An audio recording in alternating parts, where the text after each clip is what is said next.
जय हिंद साथियों, स्वागत है आप सभी का अपने YouTube चैनल पर। हम लोग इस सेशन में बात करने वाले हैं नंद वंश, जो शिशुनाग वंश के बाद आता है। तो इसमें हम लोग देखते हैं मुख्यतः दो शासक बहुत ही शक्तिशाली होते हैं, जिसको हम महापद्मनंद के नाम से जानते हैं और घनानंद के नाम से जानते हैं। तो इसमें हम लोग देखेंगे कि इसमें ये नौ शासकों का ये वंश होता है, इसलिए इसको नवनंद भी कहते हैं। तो इसलिए इसको नंद वंश के नाम से भी जानते हैं और उसको नौ राजा होने की वजह से हम लोग उसको नवनंद भी कहते हैं। तो देखते हैं, इसमें सबसे पहले हम लोग महापद्मनंद की बात करते हैं। तो महापद्मनंद की क्या क्या उपलब्धियां थी उसके बारे में हम लोग चर्चा करेंगे। तो सबसे पहले हम लोग देखते हैं इसके शासनकाल को। तो इसका शासनकाल 344 से लेकर के 322 ईसा पूर्व के बीच में हम लोग देखते हैं। यह नंद वंश का संस्थापक होता है। सम्राट महापद्मनंद ने नंद वंश की स्थापना की। सम्राट महापद्मनंद को भारत का प्रथम ऐतिहासिक चक्रवर्ती सम्राट होने का गौरव प्राप्त है।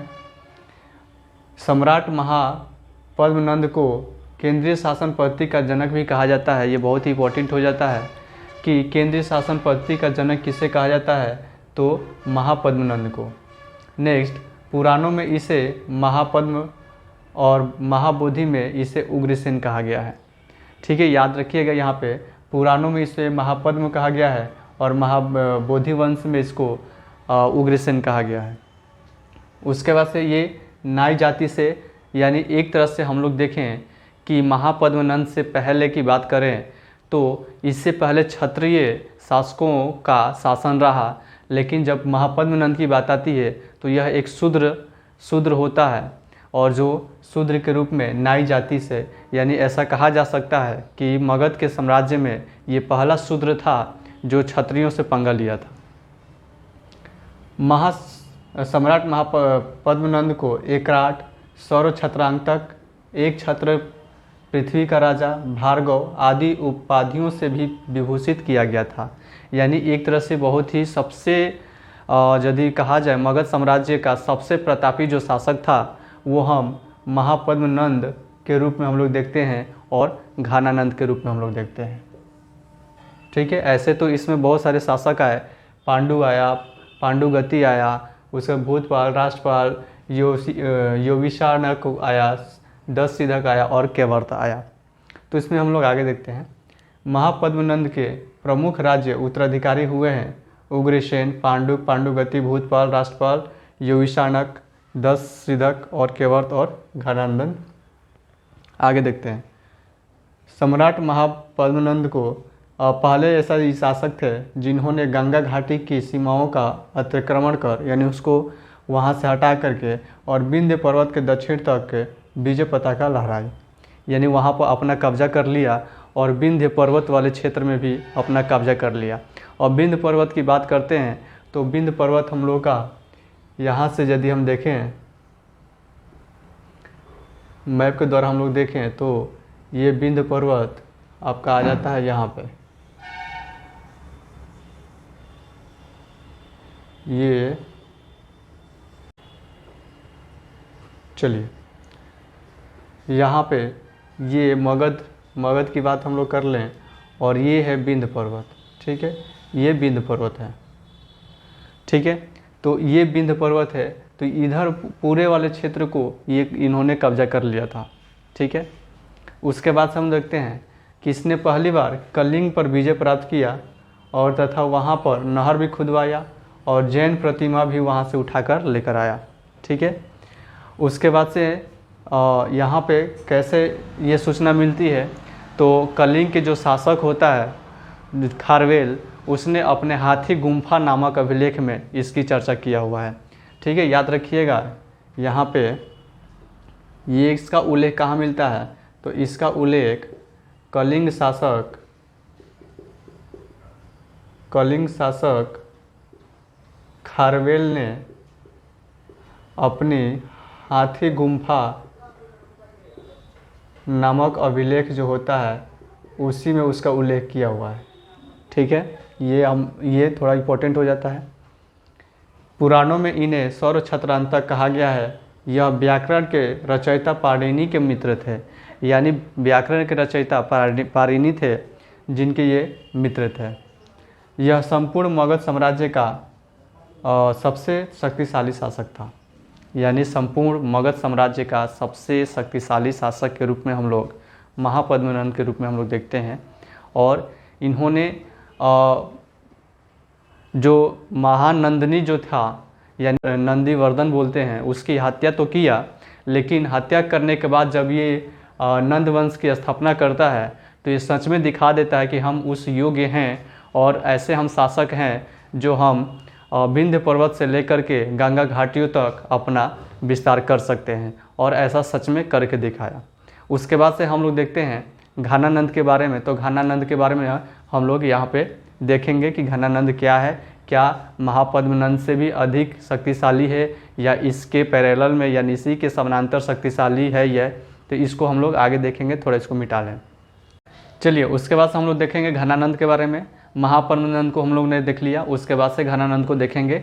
और घनानंद क्या है, महापद्मनंद के 8 पुत्रों में से ये सबसे अंतिम पुत्र था और नंद वंश का सबसे अंतिम शासक था, जिसके शासनकाल में सिकंदर का आक्रमण हम लोग देखते हैं, अलेक्जेंडर का आक्रमण हम लोग देखते हैं।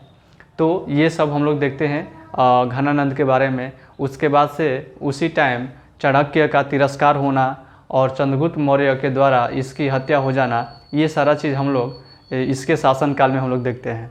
तो देखते हैं कि महापद्मनंद के 8 पुत्रों में से घनानंद सिकंदर का समकालीन था।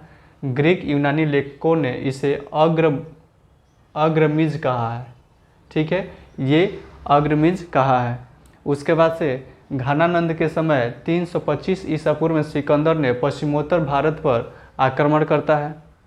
उसके बाद से यह नंद वंश का सबसे अंतिम सम्राट था। जनता पर अत्यधिक कर लगाने के कारण जनता इससे असंतुष्ट थी। यानी एक तरह से देखा जाए तो घनानंद थोड़ा लालच प्रवृत्ति का था और अपने जनता पे कुछ अलग ही ढंग से पेश आता था, जो जनता इन्हें मतलब पसंद नहीं करती थी। नंद शासक जैन धर्म के अनुयायी हुआ करते थे, जैन धर्म को मानने वाले थे। घनानंद के जैन अमात्य सटकाल और स्थूलभद्र, यानी जो अमात्य मतलब मंत्री, जो जैन धर्म के अंतर्गत आते थे, स्थूलभद्र और सटकाल। नंद काल के विद्वान की बात करें तो उपवर्ष, वररुचि और कात्यायन, ये यहाँ पे नंद वंश के विद्वान थे। नंद शासक धनी और शक्तिशाली थे, सही बात है। ऐसा कहा जाता है कि इनके पास लगभग 2 लाख पैदल सैनिक था और 20,000 लगभग घुड़सवार थे। तो इस तरह से हम लोग देखते हैं 3,000 से 5,000 के बीच में हाथियों का समूह था यहाँ पे। तो इस तरह से ये शक्तिशाली होते हैं। घनानंद की हत्या चाणक्य के नेतृत्व में चंद्रगुप्त मौर्य के द्वारा 322 ईसा पूर्व में करके मौर्य वंश की स्थापना की जाती है। यानी इसका मतलब कि जब घनानंद अपने राज्य दरबार में रहता है, जो चाणक्य होते हैं वो घनानंद के दरबार में आते हैं और कुछ अपना एडवाइस देना शुरू करते हैं। तो घनानंद के दिमाग में ये रहता है कि ये एक मामूली सा ब्राह्मण है, ये इसको हमारे सामने ज्ञान क्या दे रहा है। तो उस टाइम घनानंद ने इसको तिरस्कार करके, चाणक्य को तिरस्कार करके, बेइज्जती करके अपने महल से भगा देता है। उसके बाद से ये क्या करता है कि चाणक्य को तो बाहर कर देता है। चाणक्य अब ऐसे व्यक्ति की खोज में लगा रहता है जिसका नंद वंश से टक्कर हो। तो इसमें कहीं ना कहीं इसमें चंद्रगुप्त मौर्य से भेंट होता है और चंद्रगुप्त मौर्य को शिक्षित करते रहता है चाणक्य। और चाणक्य एक समय आता है कि चंद्रगुप्त मौर्य को एक क्षत्रिय, तो चंद्रगुप्त तो थे नहीं, शूद्र जाति से थे, उनको बहुत अच्छे से ट्रेनिंग करके और इस काबिल बनाया कि इन नंद वंशों का खात्मा किया और मौर्य साम्राज्य की स्थापना किया। और वही मौर्य साम्राज्य है जो मगध का विस्तार करने के लिए बहुत ही व्याकुल था, प्यासा था, ऐसे बोल सकते हैं। और इस तरह से मगध के साम्राज्य के लिए बहुत ही उपयोगी सिद्ध हुआ और बहुत ही महत्वपूर्ण भूमिका निभाई मौर्य साम्राज्य।